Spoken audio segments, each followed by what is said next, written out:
pakai pakaian-pakaian zaman dulu banget. Iya, jadi Kayak dengan adat. menggunakan bebetan ya, kalau bahasa kitanya itu bebetan, habis itu kondean kayak gitu. Hingga sesuatu menarik perhatian Den Ananda. Kita mau coba ke Seketika Nanda berlari menuju arah masuk bagian dalam villa. Aduh.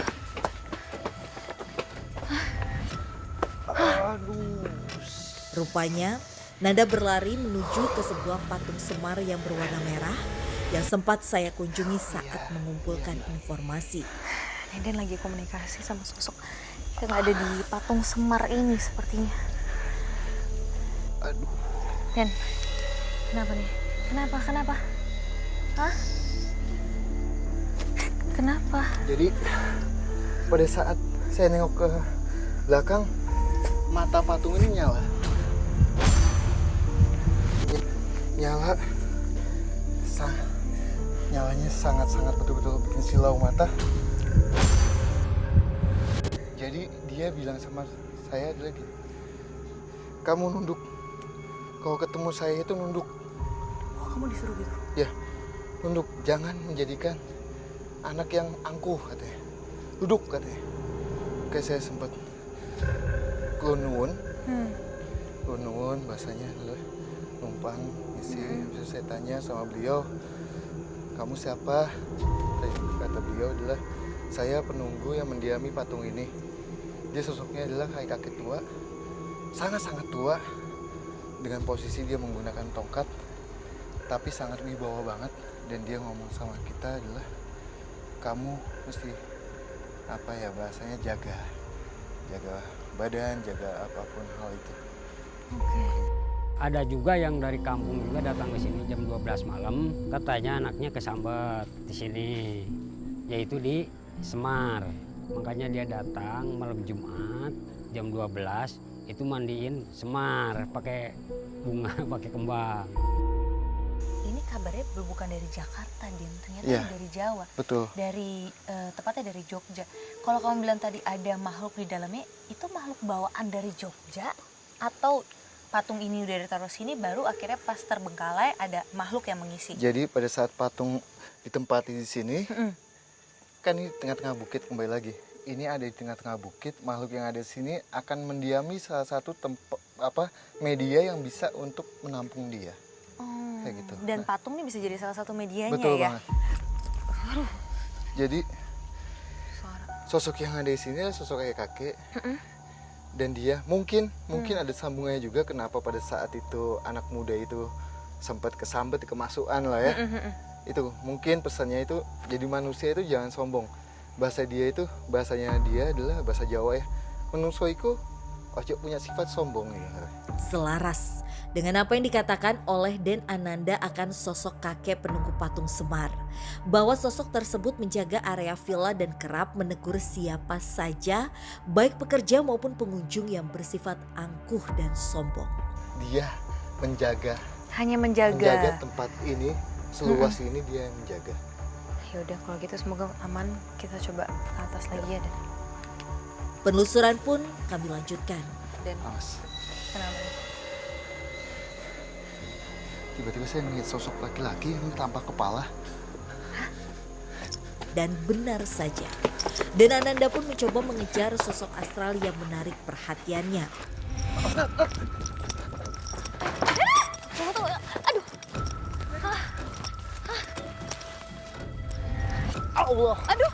Ada. Ini ada. Aduh. Jatuh nih dia.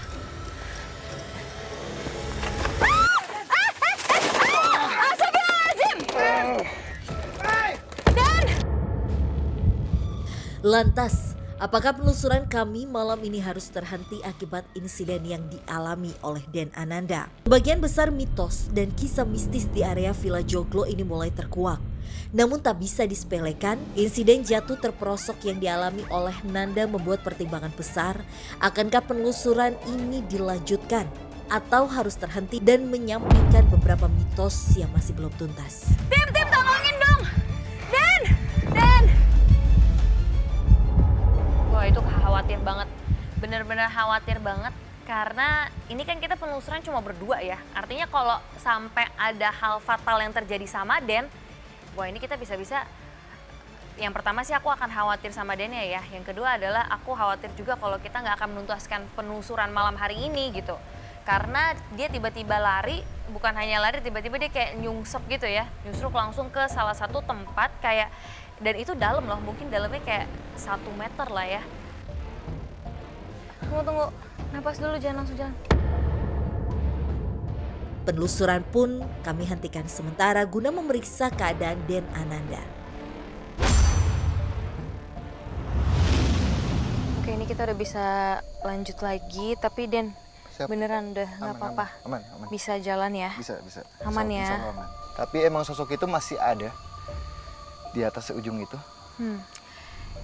Sosok itu yang tanpa kepala itu masih ada di atas dengan dia begini nih, posisi kepalanya dipegang dengan dia bilang gini, kamu company ya, kata dia.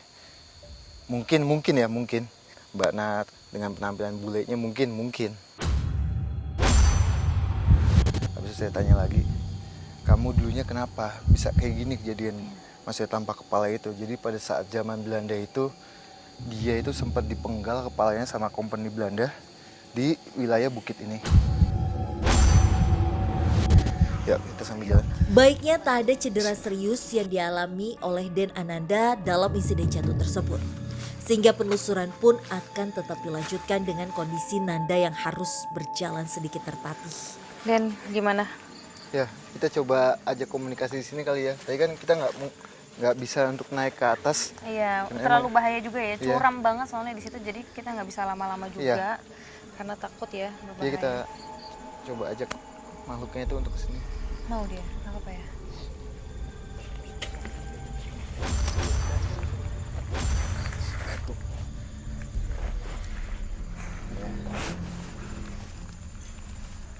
Enggak, kita bukan company ataupun golongan dia. Bukan. Bukan. Kenapa kamu ada di sini? Jadi dia bilang sama kita adalah yang pertama kenapa kepalanya bisa tidak ada. Pada saat itu dia lagi jalan untuk mengambil ilalang, nebas ilalang. Pada saat dia jalan ketemulah sama company itu kayak semak-semak itu kayak dia nongol tuh company itu dengan menggunakan senjatanya. Dia senjata habis itu ujungnya kayak ada pisaunya. Dia diculik lah sama company itu, diambil, habis itu kayak disiksa gitu, diinjek badannya. Setelah itu kepalanya langsung ditebas kayak gitu. Dan dia kenapa ada di sini? Dia bilang sama saya ingin membalaskan dendam saya, kata dia gitu. Yang bisa kita bilang ke bule-bule Belanda. Mungkin dulunya pengunjung villa ini, penginap villa yang ada di sini, mungkin dulunya ada bule juga ya. Jadi dia menempati tempat yang tadi itu. Oke, jadi dia suka mengganggu Ya, di sini suka ya? mengganggu. Tadi namanya siapa, Den? Kalau kamu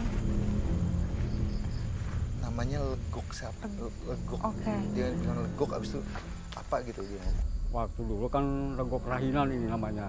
Kan dia dipotong dulu lehernya, terus dibuang ke bawah.